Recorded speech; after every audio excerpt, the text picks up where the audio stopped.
Welcome to News from Mars, because Earth news is crap.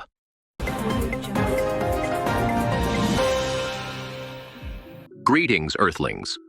Welcome back to your weekly episode of Democracy Now! With extra clown shoes. Honestly, if chaos were a renewable energy source, you'd be powering every planet from here to Jupiter. Let's start with the fireworks at your central bank. The comb-over commander, apparently bored of firing aides, generals, and interns, decided to fire a Federal Reserve governor. Lisa Cook, accused of mortgage fraud, which sounds less like the crime of the century and more like a badly written sitcom plot. Allegedly, she claimed 2 houses as her primary residence. Bold strategy.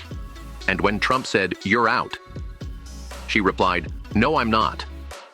Lawyers are now arguing whether the president can even do that. Spoiler: if your lawyers are frantically rereading the Constitution like IKEA instructions, you're already in crisis mode. On Mars, we just drop both candidates into low-gravity wrestling.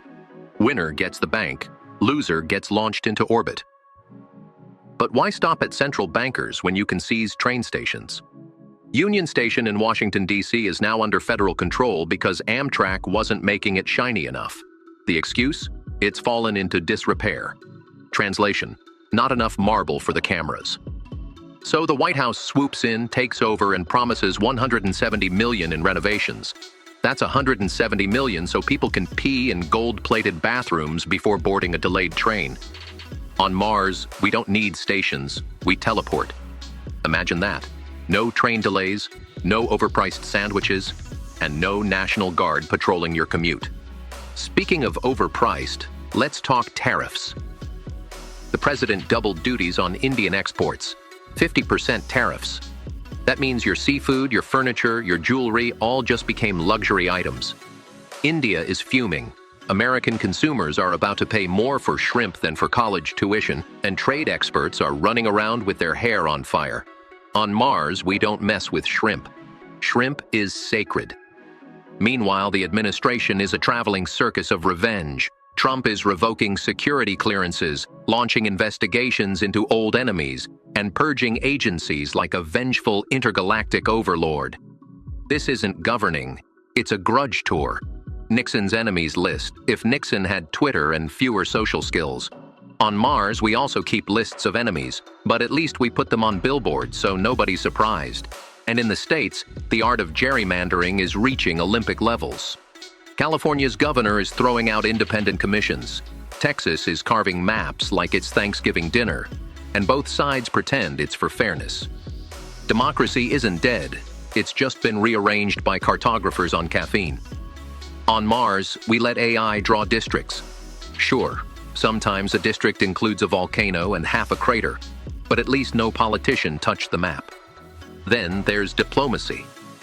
Your ambassador in Lebanon told reporters to act civilized. Smooth move.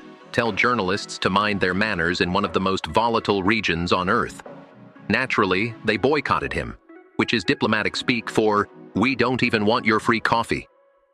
Meanwhile, in France, the government is wobbling like a drunk on roller skates. And in Britain, Farage is threatening to leave the European Convention on Human Rights, which would put the UK in the club with Russia and Belarus. That's like leaving the 5-star restaurant to eat at a gas station with Vladimir. Bon appetit. And just when you thought billionaires couldn't resist, Elon Musk jumps in. He calls Farage's immigration plan weak sauce and throws his weight behind another far-right party. Because when you're running rockets and electric cars, what you really need is a side hustle in British politics. On Mars, we don't let rocket scientists near immigration law. That's how you end up deporting your engineers to Saturn. Meanwhile, FEMA, the people meant to save you when hurricanes eat your coast, suspended employees for criticizing Trump. Free speech now comes with a pink slip. That's like firing the lifeguard because he said the mayor can't swim. Justice system update. A carjacker in D.C. laughed at police mid-arrest, bragging he'd be out by dinner. Nothing like criminals providing live commentary on your broken justice system. And in Chicago, the governor refused Trump's National Guard deployment, insisting there's no emergency. Translation: our riots are artisanal. And because you need distractions, the world's top movie isn't Star Wars or Marvel. It's a Chinese animated film about a mythological child warrior. $2 billion at the box office. While democracy collapses, at least you're entertained. On Mars, our #1 film is The Sand Dunes of 2099. 6 hours of nothing but dust. And even that has more coherent storytelling than your politics. So let's review. You fired a central banker like it was The Apprentice. You seized a train station because the ceilings weren't shiny enough.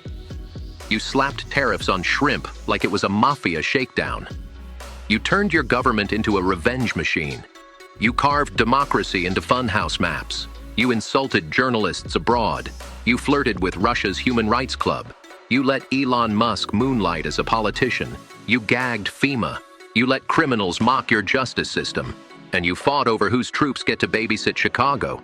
From Mars, this doesn't look like a superpower. It looks like a reality show that's gone on too long. But don't cancel it yet. Because frankly, it's the best comedy in the galaxy. News from Mars. Because Earth news is crap.